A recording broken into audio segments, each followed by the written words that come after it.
We've all heard the stories. The entrepreneur who slept in their car, the artist who toiled for years, the athlete who pushed their body to the brink. We're told this is the price of greatness. That to be successful, you have to sacrifice everything. But what if that's a lie? Or worse, a half-truth that leads us down a path of burnout, broken relationships, and a life we don't even recognize. This is the story of what happens when the relentless pursuit of a goal costs you everything. We're taught to celebrate the hustle, to wear exhaustion like a badge of honor. We see the highlight reels, the victory laps, the triumphant finish lines. But we rarely talk about the invisible invoice that comes with it. The dark side of success isn't the struggle to get there. It's what you can lose of yourself in the process. Today, we're pulling back the curtain on the gospel of sacrifice and asking a tough question: how much is too much? Let's be clear, success requires effort. Big dreams demand big sacrifices. There's no shortcut to a life of meaning and accomplishment. The discipline to trade short-term comfort for a long-term vision is a cornerstone of achievement. This is the truth that fuels motivational posters and 5 a.m. success montages. And it resonates because on some level, we know it's real. We have to be willing to give things up to move forward. And the data backs this up. A recent study commissioned by the Prince's Trust and LA Bible Group found that over half of young people, 52%, are willing to sacrifice their social life to get ahead in their careers. Think about what that really means.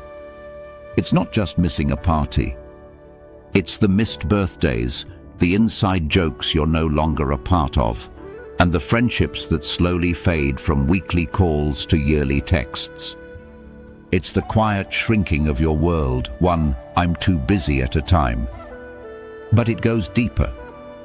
The same research revealed a startling willingness to trade well-being for work.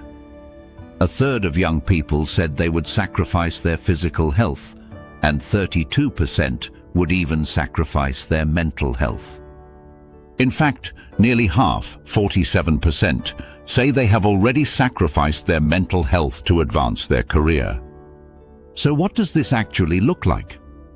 Let's meet Alex. Alex is 28. Smart and wildly ambitious in a competitive industry. His days are a blur of deadlines, meetings, and caffeine. First one in, last one out.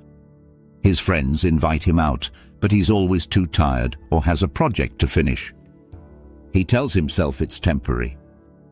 Just for a few years, he says, until I'm established. He cancels his gym membership because he can't find the time. His diet is whatever's fast. He feels a constant low-level anxiety, a hum of stress that never quite goes away, but he reframes it as drive. And from the outside, he's a model of success. He's getting promotions, earning more money. But on the inside, Alex is starting to feel hollow. He's so focused on building a future that he's forgotten to live in the present.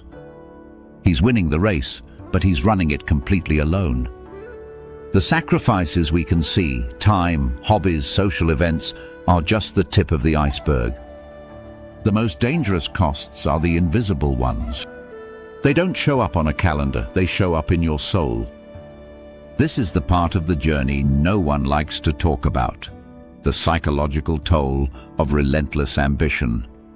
Self-determination theory, a foundational concept in psychology, tells us that all humans have 3 basic psychological needs to thrive. Autonomy, the need to feel in control of your own life. Competence, the need to feel effective. And relatedness, the need to feel connected to others. Research shows that when we sacrifice these fundamental needs in pursuit of a goal, it can lead to enduring psychological distress. This is when ambition curdles into obsession. You sacrifice autonomy by following a path you think you should want, instead of what you truly desire. You sacrifice relatedness by isolating yourself from the people who ground you. You might feel competent in your work, but if the other needs are starved, that feeling of success becomes a hollow echo. It's like building a magnificent skyscraper on a crumbling foundation. From the outside, it's impressive. People admire the height, the design, the shiny exterior. But inside, the structure is groaning under its own weight, fundamentally unstable and at risk of collapse.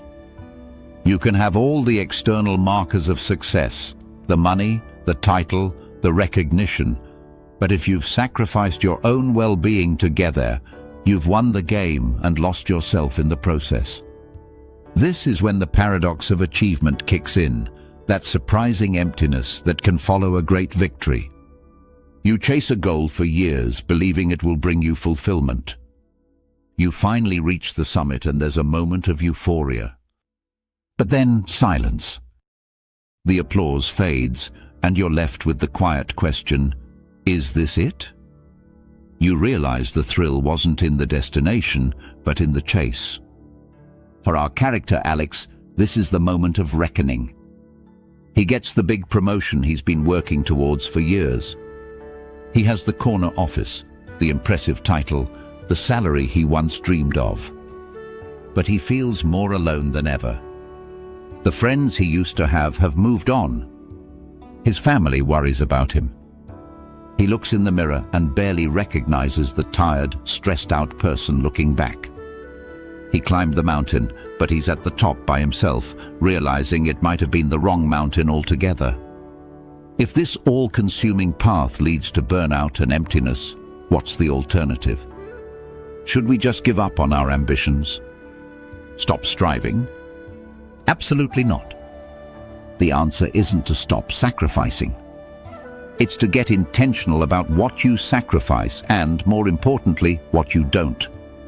A massive cultural shift is underway, led by younger generations who are redefining success.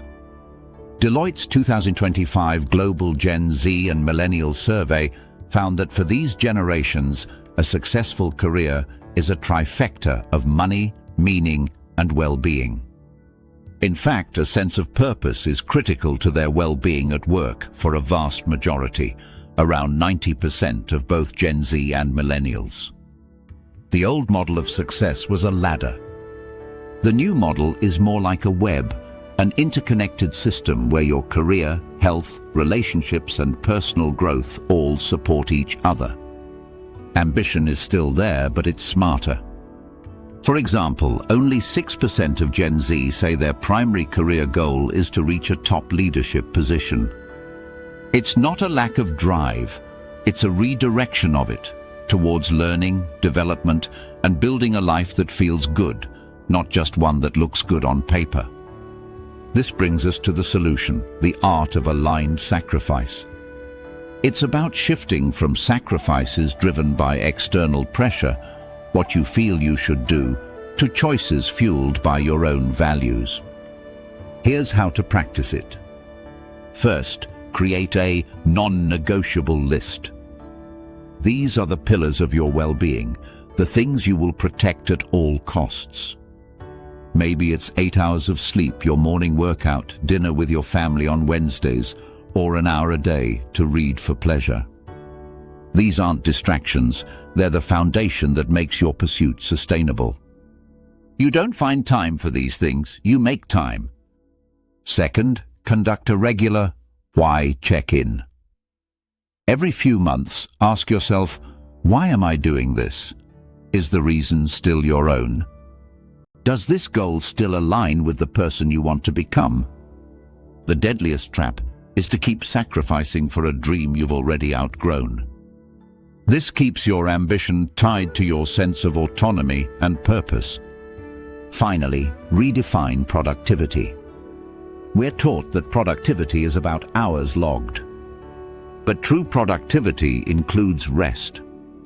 It includes play. It includes quiet contemplation. These aren't signs of laziness. They are essential for neurological recovery, creativity, and long-term performance. A walk in nature isn't avoiding work, It's giving your brain the space it needs to solve complex problems. A weekend completely unplugged isn't a loss of time. It's an investment in your mental and emotional energy for the week ahead. This is a conversation we need to have more openly. The narrative that you must destroy yourself to build your dream is failing us. So I'm curious, what's on your non-negotiable list? What's one thing you've learned to protect from the chopping block of sacrifice? Let me know in the comments below.